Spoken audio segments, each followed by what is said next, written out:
If you wake up in the morning and you start having negative thoughts, man, this ain't my day. I woke up on the wrong side of the bed. I'm tripping. I just don't feel myself. Just stop for a second and start going over in your mind everything you have to be grateful for.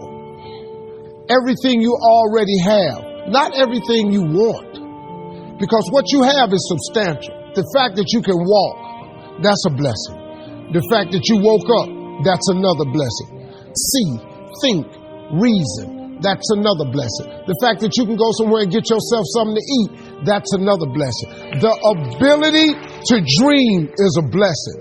The fact that you have an opportunity to get it right is another blessing. The fact that you have any measure of health, that's another blessing. I could give you 50 things you ought to be grateful for right now. I don't even know you. Start coating your mind with gratitude. It'll change everything for you. Sometimes it's hard to empty out the negative. When a person does us wrong, human nature wants to hold on to the hurt, become bitter, carry around a grudge.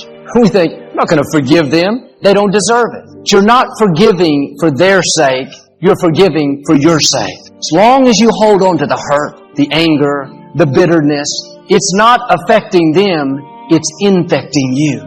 Unforgiveness is like a poisonous toxin. It may feel good to hold on to it, but it will contaminate your life. And a lot of times the reason we don't forgive is because what the other person does was wrong. They were clearly at fault. But when you forgive, you're not excusing their behavior. You're not lessening the offense.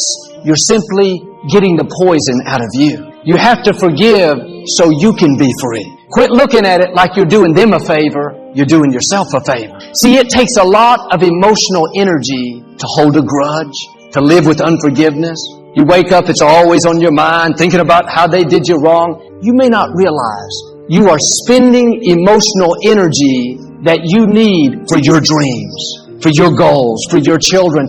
You won't become all you were created to be if you are wasting emotional energy on things that don't matter. That unforgiveness is an impurity. Yes, what they did was wrong, but you have to let it pass. You have to release it. When you do, you'll not only feel a new freedom, not only have more energy, but God will be your vindicator. He will make your wrongs right. You don't have to pay people back. You're not the judge. God is. Leave it up to Him, and He'll vindicate you better than you could vindicate yourself. This is what a lady did named Mary Johnson. She was a single mother of one son. When he was 20 years old, he was out late one night at a party. This young man came up that he had never met. His name was Oshi. He was 16 years old and had been drinking. There was an altercation. In the heat of the moment, Oshi pulled out a gun and shot Mary's only son. He was instantly killed. Mary was so filled with anger and hatred, she told the judge that 16-year-old boy was an animal and he needed to be caged. When he was only charged with second-degree murder, Mary was even more angry. She became a recluse, stayed in her house, wouldn't look at her son's picture. 10 years passed. She knew it was time to forgive. She could hear the still small voice telling her to let it go.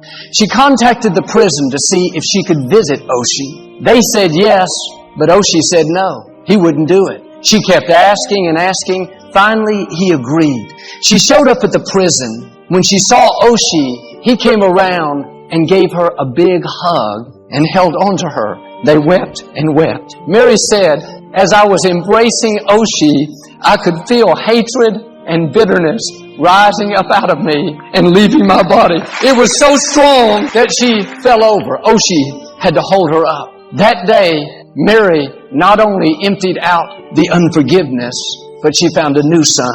7 years later, Oshi was released on parole, didn't have any place to live. Mary said, you can live next door to me. She calls him her spiritual son. Mary started an organization called From Death to Life to help mothers who have lost children to violence. Now she and Oshi go out and speak at conferences and schools about unforgiveness and overcoming loss. Mary said what really helped her decide to forgive was a poem she heard about two mothers in heaven that had just become friends. One mother asked the other, who is your son? She said, my son is Jesus. I'm Mary. Mary asked, who is your son? She said, my son is Judas. When Mary Johnson heard how in this poem, Mary, the mother of Christ, had befriended the mother of Judas, she knew she had to reach out to that other family. Now she helps other mothers do the same thing. Out of your pain can come your purpose. I saw a lady on television recently.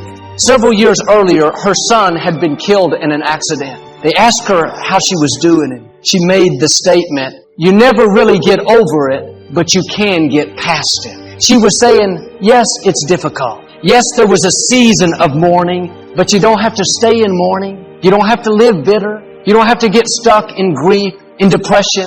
You can move forward. When you go through a loss, things happen you don't understand. It's easy to think, I just need to get over this.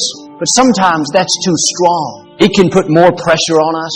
We think, why do I feel this way? I must be doing something wrong. Take the pressure off. You don't have to get over it. Just get past it. Just keep moving forward, taking it one day at a time. God said He will never give you something that you cannot handle. You may not understand why it happened, but the Scripture says God will give us a peace that passes understanding. You're not going to figure everything out. If you'll let go of the questions of life, you will have a peace that goes beyond what you can understand. Toward the end of Jesus' life, He'd been betrayed by a disciple, mocked by the soldiers, falsely accused. Now He was hanging on the cross, wearing a crown of thorns, about to breathe His last breath. He did something significant. He could have just died and went on to heaven. That was it. But He said, Father, before I go, I need to take care of one last thing. Forgive them, for they know not what they do. They didn't ask for forgiveness. They didn't deserve it. Jesus was saying, in effect, I'm not going to leave this earth with anything negative in me. He was showing us by example how we should release the toxins. I read where Leonardo da Vinci was painting a portrait of Christ. He let some small children in the room to watch him paint. One of them accidentally knocked over the easel. He became very upset and ushered them out of the room. He sat back down to finish, but he said he could not paint the face of Christ with anger in his heart. That's what happens when we hold on to the negative. It stifles our creativity. We don't do our best work. It's because there's infection that's slowing us down. Are you allowing negative things in your container? To reach the fullness of your destiny, you need to operate at your maximum potential. If you have a little bitterness, a little guilt, a little jealousy, a little worry, if you add up all the space the little is taking, you're only operating at a fraction of what you could. I'm asking you to empty all that out. God is ready to fill your life with good things. He wants to keep you young and strong. Do your part and make room for Him. Every morning, empty out the guilt. Empty out the worry. Empty out the discouragement. And when the impurities come, when the infection comes, don't let it stay. Let it pass on through. Keep your heart pure. If you do this, I believe and declare you're going to step up to a new level.